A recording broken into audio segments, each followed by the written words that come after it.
I'm Vic Myers. Welcome to the Resistance.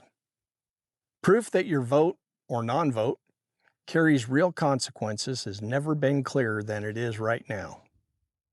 A few days ago, I talked about the 25th Amendment and why it's not a solution to our current problems. Because today, the people entrusted to use it don't have the character required to do so. And it wasn't that long ago that cabinet secretaries were very serious people and almost always highly qualified people.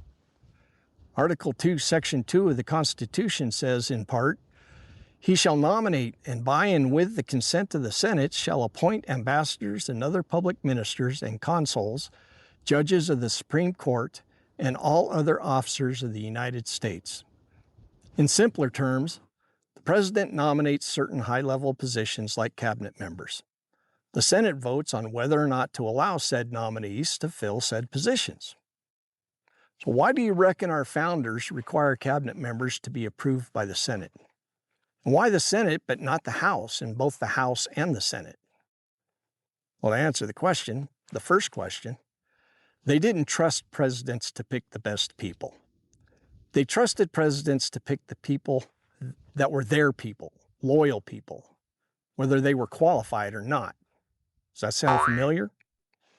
By forcing these nominees to be voted on, our founders thought they were ensuring that only worthy people would be confirmed. In Federalist 76, Alexander Hamilton argued that this process would prevent, in his words, unfit characters from being appointed. To answer the second question, our senators were originally chosen by our state legislatures and not by direct election like they are today. The thinking was that there would be a second power structure, the states, to be responsible for any bad apples.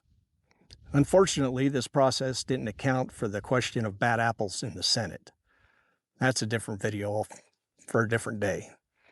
But in 1913, the 17th Amendment was passed to give us the ability to vote for our senators, direct election. The arguments for and against the 17th Amendment had nothing to do with senators confirming cabinet members. And yet, a consequence of getting that right to vote for our senators gave us the ability to choose the people who cast those confirmation votes. And when that changed, we didn't just gain that power. We took on part of the responsibility for every vote that they cast. For example, both of my senators are Democrats, and both of my senators voted for half of the current cabinet. And we're the ones who put them in position to cast those votes. That's a big reason why I'll never vote for either one of them again, for anything.